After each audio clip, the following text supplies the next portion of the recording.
السلام علیکم۔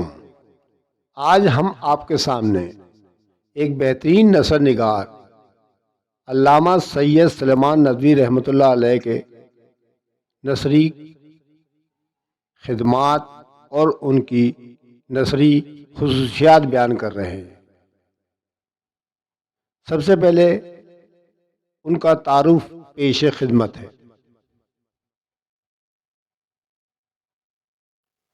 علامہ سید سلیمان ندوی رحمۃ اللہ علیہ علامہ شبلی نعمانی کے شاگرد تھے۔ آپ 22 نومبر 1884 میں ضلع بہار میں پیدا ہوئے۔ آپ کے والد کا نام سید ابو الحسن تھا۔ آپ ایک بہترین نثر نگار، عالم، مفکر، صحافی اور تنقید نگار بھی تھے۔ آپ ایک صاحب طرز ادیب بھی تھے۔ ان کے اسلوب تحریر میں ان کی شخصیت کا عکس پوری طرح نمایاں ہے۔ علامہ شبلی نعمانی نے اپنی زندگی میں ایک کتاب سیرت النبی صلی اللہ علیہ وآلہ وسلم شروع کی۔ ابھی وہ کتاب نامکمل تھی کہ علامہ شبلی نعمانی اس دنیا سے رخصت ہو گئے۔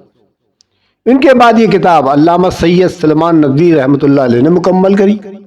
بلا شبہ یہ ان کا عظیم کارنامہ تھا اور ان کے لیے توشہ آخرت کا سبب بنے گا، اور اللہ ان پر رحمت کے بادل برساتا رہے گا۔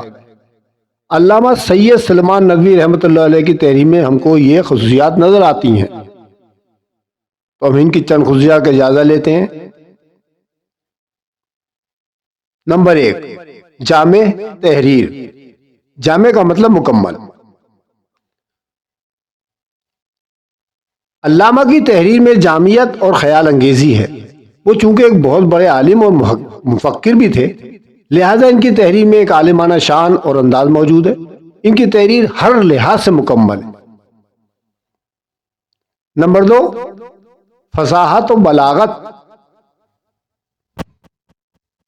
ان کی تحریر کی دوسری خوبی ان کی فصاحت اور بلاغت ہے۔ وہ اپنے قاری کی ذہنی سطح اور اس کے ذوق کو نظر انداز نہیں کرتے۔ وہ ہر بات بڑے فصیح اور بلیغ انداز میں بیان کرتے ہیں، یعنی آسان الفاظ میں۔ ان کا انداز اس قدر سادہ اور آسان ہوتا ہے کہ بات سیدھی جا کر دل میں اتر جاتی ہے۔ نمبر 3، سنجیدگی اور متانت۔ علامہ صاحب کی تحریر میں سنجیدگی اور متانت بھی موجود ہے۔ ان کی مشہور تصنیف خطبات مدارس ان کے ان اوصاف کا منہ بولتا ثبوت ہے۔ اس کتاب میں علامہ صاحب نے اپنا پورا انشا پردازانہ انداز زور قلم صرف کر دیا ہے۔ ان کے اسلوب میں الفاظوں کی شوکت، فقروں کی چستگی اور بیان کی دلکشی کا پورا اہتمام نظر آتا ہے۔ اگلا نمبر ہے عالمانہ انداز۔ علامہ صاحب کا انداز بڑا عالمانہ، محققانہ اور تشریحی تھا۔ وہ اپنے قاری کو اپنی تحریروں کے ذریعے واضح اور صاف تصور دیتے ہیں، انہیں کبھی الجھن کا شکار نہیں ہونے دیتے۔ وہ تمام نکات قاری کے سامنے صاف اور ستھرے انداز میں پیش کرتے ہیں اور اپنی عالمانہ شان کو برقرار رکھتے ہیں۔ جوش و جذبہ۔ ایک پکا اور سچا مسلمان ہونے کے ناطے انہوں نے جب بھی مذہبی معاملات پر اور خاص طور پر سیرت النبی صلی اللہ علیہ وآلہ وسلم پر قلم اٹھایا تو بڑے جوش اور جذبے کے جوہر نمایاں کر دیے، لیکن وہ جذبات کی روح میں بہہ نہیں جاتے۔ وہ تحقیق اور استدلال سے کام لیتے ہیں، یعنی دلیل دے کر بات کرتے ہیں۔ وہ ہر بات دلیل سے بیان کرتے ہیں اور سنی سنائی باتوں کو پیش نہیں کرتے۔ وہ ہر بات کی تحقیق کرتے ہیں اور پھر اس کو بیان کرتے ہیں۔ اختصار۔ علامہ کی تحریروں میں اختصار پسندی کا پہلو بھی بڑا نمایاں ہے۔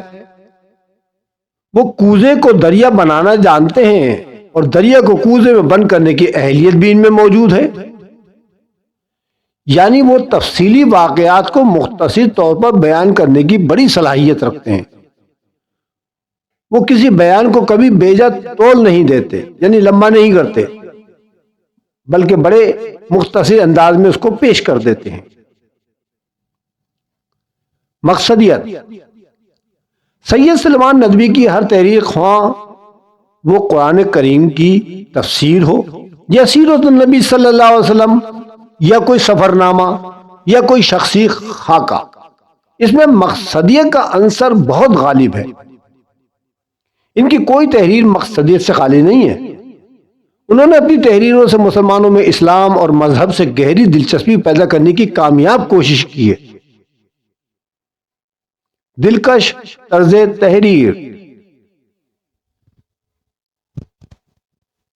سید صاحب کی طرز تحریر بڑی سادہ، رواں، واضح اور پر اثر ہے۔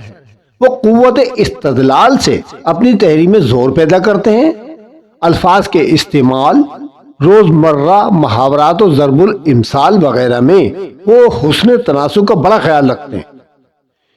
سیرت عائشہ رضی اللہ تعالی عنہا میں تحریر کرتے ہیں: گھر کی کل کائنات ایک چارپائی، ایک چٹائی، ایک بستر، ایک تکیہ جس میں چھال بھری ہوئی تھی، آٹا اور کھجور رکھنے کے لیے ایک دو مٹکے پانی کے، ایک برتن اور پینے کے لیے پانی کے پیالے سے زیادہ نہ تھی۔ قرآن و حدیث سے اکتساب: سید صاحب کے علم میں فن کا اندازہ اس وقت زیادہ ہوتا ہے جب وہ آیات قرآنی کو حوالے کے طور پر پیش کرتے ہیں۔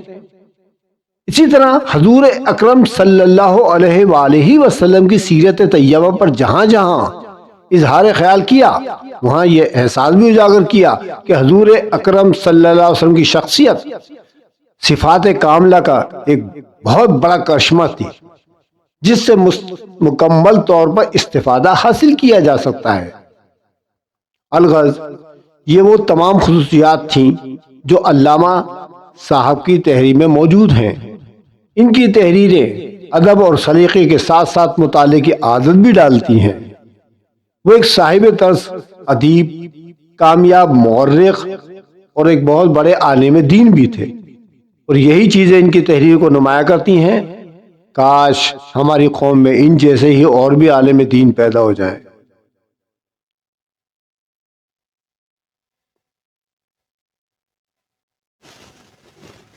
تو جناب، یہ تھیں علامہ سید سلیمان ندوی رحمۃ اللہ علیہ کی نثری خصوصیات۔ آپ اس کو واچ کریں، اس کو سمجھیں، اگر اسٹوڈنٹ ہے تو یاد کریں۔ اگر آپ کو میری ویڈیو اچھی لگے تو اس کو لائک کرنا مت بھولیں، اپنے دوستوں کو، ساتھیوں کو شیئر کریں، بیل آئیکن ضرور دبا دیں تاکہ آپ کو آنے والی ویڈیوز بر وقت مل سکیں، کیونکہ میں اس کے بعد مزید آپ کے لیے بڑی کارآمد ویڈیوز اپلوڈ کروں گا، آپ اس کو واچ کیجیے گا۔ اوکے، انشاءاللہ اگلی ویڈیو میں پھر آپ سے ملتے ہیں۔ تب تک کے لیے رفعت سمیع خان کو اجازت دیجیے۔ خدا حافظ۔